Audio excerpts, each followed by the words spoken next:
mau podcast untuk lomba gelar karya virtual guru dan siswa Jawa Tengah tahun 2020. Kita ngambil temanya yaitu inovasi. Jadi masa pandemi ini membuat guru lebih kreatif dan lebih inovatif. Di sini saya bersama beberapa guru dari S3. Di pojok paling kanan ada Ibunda Wulan. Monggo Bu Wulan, perkenalkan diri. Oke, saya dari SMP Negeri Jatinong, nama Ibu Wulan Ningsih. Ada lagi yang ditanyakan? Guru mapel apa? Kelas berapa? Saya mengajar buku bahasa Indonesia. Kelas 9. 9. Oke. Selanjutnya Bu Astin, silahkan memperkenalkan diri. Saya Ayu Astin, bisa dipanggil Bu Astin. Di sini saya di SMP 2 Jatinong mengajar IPA untuk kelas 8. Oke. Selanjutnya Bu Dita, silahkan perkenalkan diri. Perkenalkan, nama saya Dita Octavia, biasa dipanggil Dita. Saya mengajar bahasa Indonesia kelas 8. Kalau saya sendiri itu mengajar bahasa Inggris kelas 7. Jadi di sini sudah lengkap, ada perwakilan dari kelas 9, ada perwakilan dari kelas 8.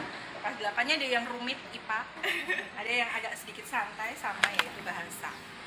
Jadi di sini karena materinya adalah inovasi. Jadi inovasi selama masa pandemi. Dari mulai bulan Maret sampai sekarang, jadi sudah hampir sekitar 6 bulan ya. Kita ngajar secara daring. Jadi nggak ada muridnya, membuat kita jadi lebih harus kreatif dalam memberikan media pembelajaran. Oke, sekarang saya tanya dulu sama yang paling muda di antara kita yaitu Bu Astin. Bu Astin, media apa yang digunakan pertama kali untuk materi pembelajaran IPA? Karena IPA memang agak susah ya untuk memberikan pembelajaran ke anaknya. Media apa yang pertama kali digunakan pada saat awal-awal kita melakukan sekolah daring? Kalau untuk IPA, karena awal-awal COVID itu bulan Maret itu waktu kita habis selesai PTS ya. Waktu selesai PTS, terus tiba-tiba anak-anak suruh daring, otomatis kan kita keteteran banget waktu itu. Langsung, wah kita mau ngasih materi apa, kayak gini, daring itu kayak apa, kan kita nggak ada bayangan daring itu seperti apa. Nah waktu itu terus kita dari guru IPA itu cuma membuat video, jadi kayak guru-gurunya itu menjelaskan, kemudian dipapan, lalu kita kirim ke YouTube. Tapi waktu itu juga karena kita itu anti banget sama kamera, tahu kan? Kalau biasanya kita gitu ya. biasanya kita tatap muka langsung kan enak banget. Salah ya udah salah, maaf salah gitu kan biasanya sama anak-anak. Nah sekarang sama kamera kan harus bener-bener perfect banget loh. Jadi lama banget kita bikinnya. Oke, kalau Bu Dita, media apa pembelajaran pertama kali ini? Media pertama kali pakai video juga, tapi di dalamnya masih isinya perkenalan ya, tentang materi apa yang mau disampaikan. Seperti itu aja sudah susah, soalnya murid kita kan dari kelas 7 ke kelas 8, apalagi ini dari pertama kali. Sebelumnya kan belum pernah dalam jaringan ya, kita sering kali tatap muka. Kali ini baru pertama kali, walaupun kelas 7, 8, 9 sama aja sih, tingkat kesulitannya sama, yaitu siswa baru pertama kali daring ya Anda. Jadi pakainya tetap video. Kalau Bu Wulan juga? Oke, kalau saya sih karena mengajar di kelas 9 ya, mungkin kalau kelas 9 ya walaupun awal-awal sudah agak sedikit mengenal. Untuk pertama, untuk kelas 9 yang saya ajar, saya menggunakan Google Classroom. Oh, jadi langsung Google Classroom. Yes, jadi anak sebelumnya juga pemberitahuan dulu caranya gini, kemudian dikasih langkah-langkahnya. Untuk kelas 9 alhamdulillah sudah bisa jalan. Oh, jadi langsung ke Langsung Google ke Classroom. Kalau kelas saya di kelas 7 itu juga karena dari kelas 6 ya Bun ya, Iya. ke kelas 7 dari lulus SD ke SMP itu benar-benar agak awkward, agak aneh gitu kan. Jadi memang awal-awal ya kita memang langsung buat video, tapi pada saat itu kita nggak uploadnya nggak di YouTube. Jadi kita pakainya ngirimnya via Drive ya, Google Drive. Jadi nanti tapi ya itu banyak kesulitannya. Oke, selama 6 bulan berjalan, berarti kan sudah trial and error. Jadi sudah mencoba beberapa kali pembelajaran, media ini nggak bisa nyampe, media itu nggak bisa nyampe. Kalau Bunda yang paling nyaman Bun ketika anak-anak responnya juga cepat, terus bundanya juga nyaman untuk membuatnya itu pakai media yang mana Bun? Kalau saya selama ini ya saya praktekkan dari Google Classroom. Apa aja sih Bun yang digunakan kalau Bunda? Kalau ya saya pertama memang hanya Google Classroom. Oh, hanya Google Classroom. Hanya itu saja. Kemudian kalau ada perkembangan, kemudian itu ada apa itu namanya KinoMaster ya itu. Oh, video itu. Nah, pakai itu ke anak agak respon. Jadi kemudian untuk apa itu kalau membuat soal sih pakai Google Form ya itu ya. Kemudian absennya juga pakai Google Form ke anak begitu respon juga. Kemudian saya bikin itu yang pakai KinoMaster itu anak juga senang dan suka semua mengikuti dengan baik. Oh, jadi kalau di kelas 9 awalnya pakai Google Classroom, selanjutnya pakai video pembelajaran ya. Kalau di kelas 8 Bu Astin sama kita Bu Astin dulu. IPA juga sama, kita menggunakannya balik lagi kita ke video, ngeditnya juga sama pakai KineMaster. Kayaknya kita satu SMP sebenarnya sama. Master ya. Kita promosiin ya KineMaster untuk edit videonya. Kalau untuk IPA ya sama pakai video, tapi di situ di video itu kita masukkan lagi ke Google Slide. Jadi nanti ada Google Slide di situ, kayak tampilannya kayak PowerPoint. Jadi nanti di situ banyak banget fiturnya, terus bisa kita bikin semenarik mungkin. Ya ada yang lucu-lucu mungkin atau yang bertemakan apa sesuai dengan mapelnya. Nah di situ nanti anak-anak bisa absensi, bisa lihat soal mungkin, nanti bisa kita share lewat Google Drive atau bisa lihat materi lewat Google Drive juga nanti dalam bentuk PPT misalnya atau bentuk PDF. PPT itu PowerPoint. PowerPoint, iya PowerPoint. Terus nanti juga bisa lagi ke videonya juga ada. Tinggal klik aja. Oke, jadi lebih memudahkan siswa, juga lebih memudahkan guru untuk lebih menyampaikannya ya. Kalau Berita? Sama sih pakainya, yang pertama pakai video buat pengenalan materi, selanjutnya pakai yang lebih simpel buat kita ya, pakai Google Slide yang di dalamnya sudah banyak fiturnya jadi satu, jadi kita sekali kirim sudah mencakup semuanya. Kalau dari sejauh ini kan medianya berarti sudah nyaman. Kalau responnya siswa gimana kalau respon? Wow, Ditanya respon ya. Mungkin sama semua sekolah. Kalau di kelas 7 itu kurang lebih 10% dari satu kelas itu yang akan merespon dengan kurang cepat. Ada sekitar 10. Jadi kalau kita itu kelasnya, satu kelas itu isinya sekitar 30 anak.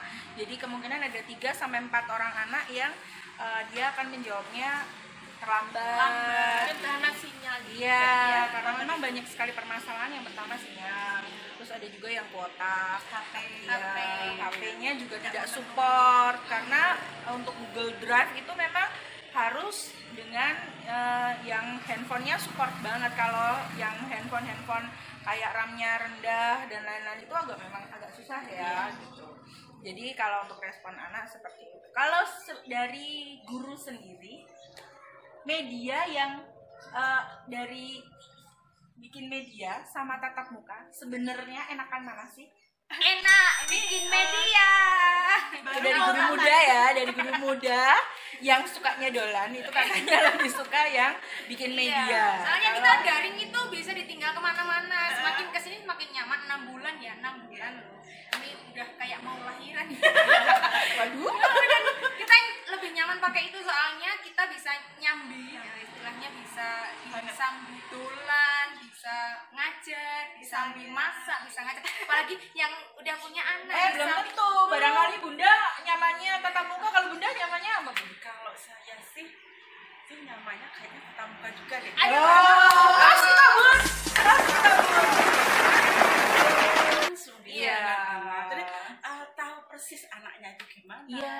Karena Kita mereka bisa sudah bercanda punya anak, dengan jadi anak. mereka Iya, kita ada di dua generasi old Enggak, dan generasi. kalau saya itu lebih nyamannya karena kalau tatap muka itu kita bisa anak tanya langsung ya Bun ya.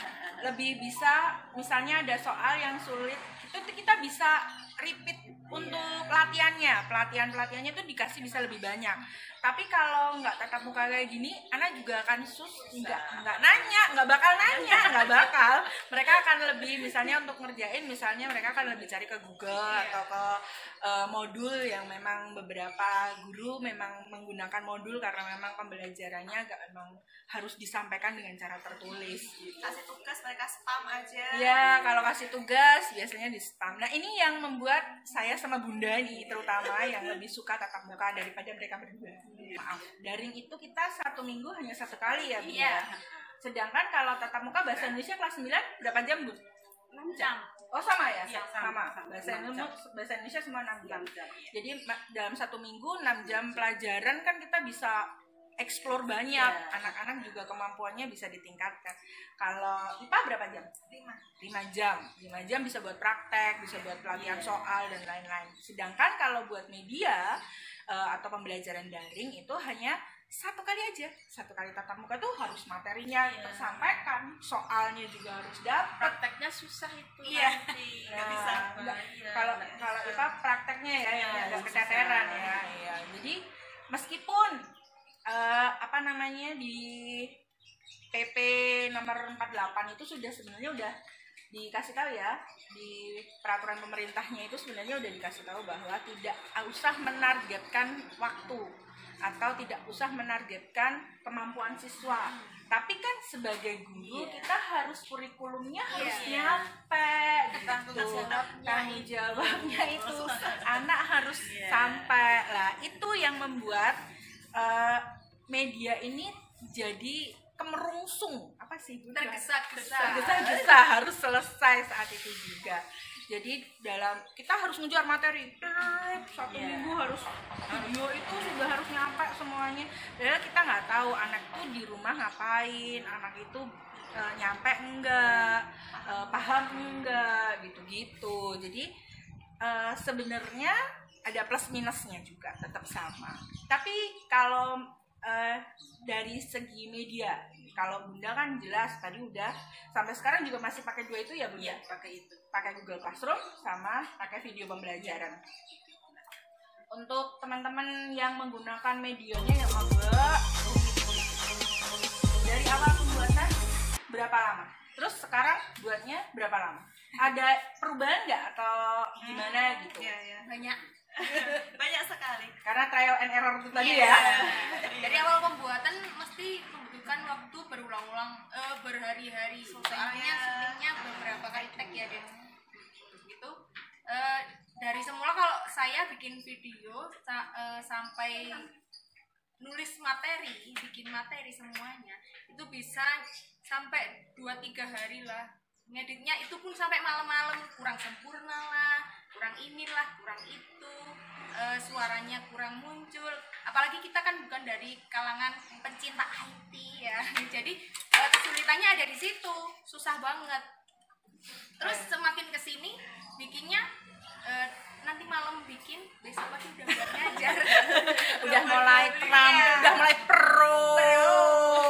Oke. Jadi itu kesulitannya dibuat di media dari awal memang ya semuanya belajar ya, Bunda. Jadi Bunda saat ini juga masih dalam proses pembelajaran. Semuanya sekarang sedang dalam proses belajar, baik muridnya, gurunya juga sama. Tapi memang media ini sebenarnya mau nggak mau itu diakui bahwa kita jadi semakin bisa mengeksplor kita untuk memberikan beda. Jadi pembelajaran yang dari sisi yang berbeda gitu ya. Kalau dulu kita belajar masuk kelas dari kelas A, masuk ke kelas B, masuk ke kelas selanjutnya. Pelajarannya sama, materinya sama. Jadi kita cuma tinggal ngulang aja. Kita ngulang masuk kelas, ngulang ngajarnya misalnya materinya A, masuk ke kelas B materinya itu lagi gitu. Jadi nggak terlalu mengalami kesulitan.